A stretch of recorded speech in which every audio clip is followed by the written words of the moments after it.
Vanakkam, Namaste, and blessings to everyone. This is Dr. Bayari Balasubramanian, PhD, the Sky Priestess. Today, I'd like to talk to you about energetic exchanges with spiritual facilitators. And this works in all directions. Sometimes you get facilitators that charge you exorbitant amounts of money for things that don't work. Sometimes you get people who refuse to pay the facilitators, basically saying that they have to do it for free. Sometimes you get people who want to draw in and amass as much energy as they can from your followers and clients. And sometimes you get followers and clients that absolutely just want to throw everything they have onto facilitators. And all of these are symptoms of an imbalance.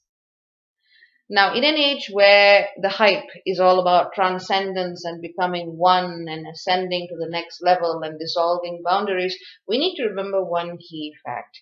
The age of Pisces is, if not completely done, it is ending. We are moving firmly and surely into the age of Aquarius, where we align our individual free will to the free will of the collective. It is not about mushing and meshing everyone into one gloopy galactic mess. It is about realizing that we are the sovereigns who get to choose our destiny, who get to speak with our guides, and who are not set on the karmic treadmill. And unfortunately, or maybe this is exactly the way Spirit needs it to happen, we are still using Piscean paradigms to deal with facilitators of this new age. I'm not calling it new age facilitation, I mean as in the new age of Aquarius. And this is where a lot of us get disappointed, whether we're facilitators looking at others, whether we are potential clients looking at people of large followings. We see this happening all the time. Even if the person themselves is clear, is concise, is crystalline about their intention and focus, a good movement can be hijacked by the people who get attracted to it. And this message has been on my mind for some time because I've seen little glimmers of how this can be happening with my work. I see it happening in some of my friends' work. And for various reasons, this message has been presented to me.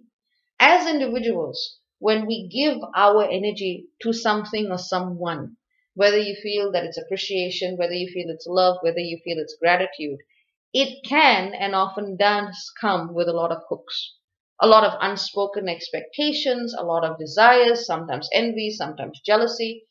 Even when people believe they are coming in with their fullest and highest intentions, they might not know what baggage they bring, which is why I wouldn't necessarily say it's a risk, it's probably a certainty of sounding somewhat unpopular, which is fine, to be honest.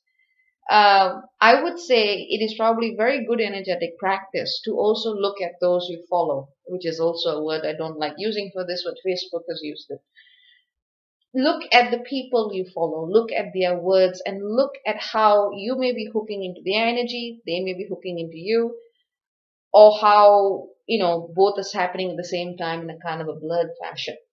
Very rarely will you find a facilitator who says, I don't want 1 million people, I just want 10 who will really work with me and honor my time. And that is really more of what we need now.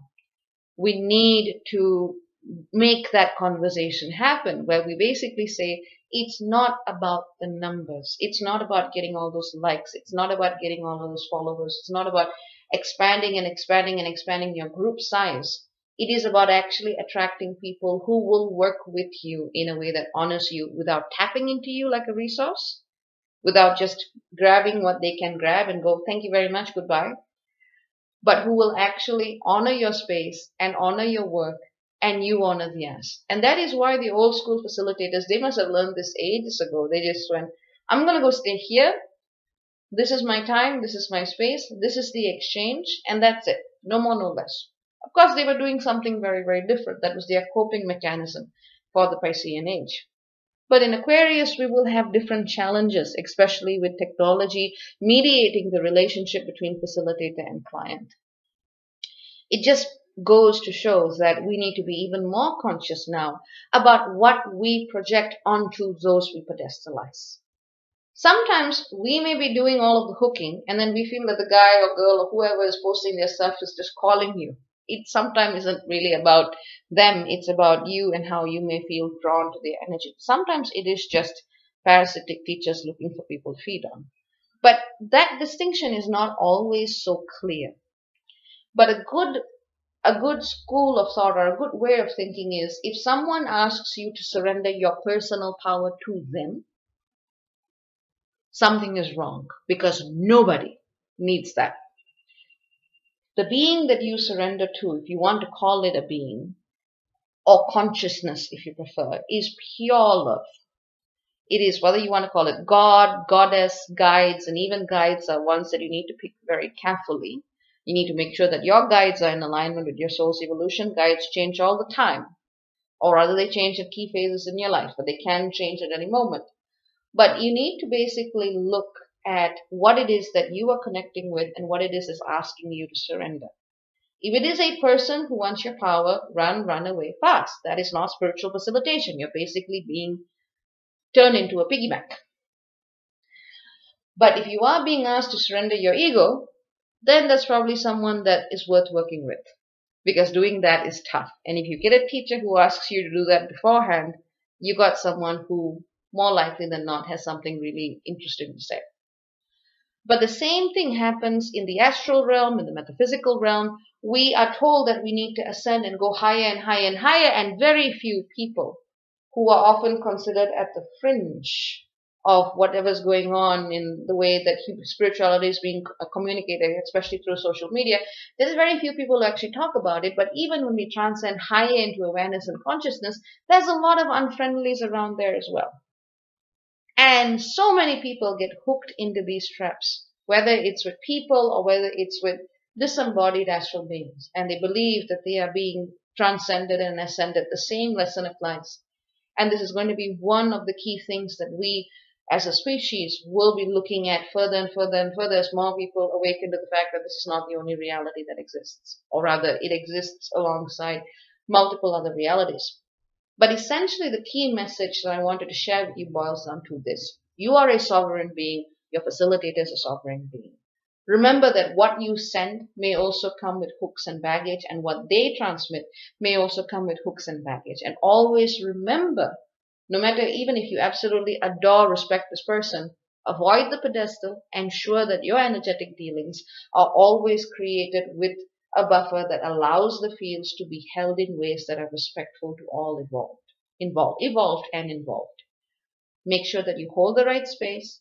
Make sure that you do not give over and are not being expected or asked to give over things that are truly yours.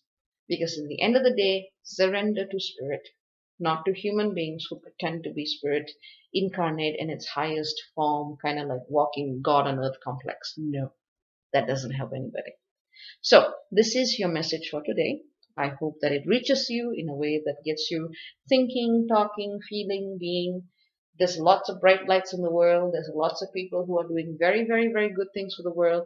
And as people who listen to them, remember what energy you bring to them as well.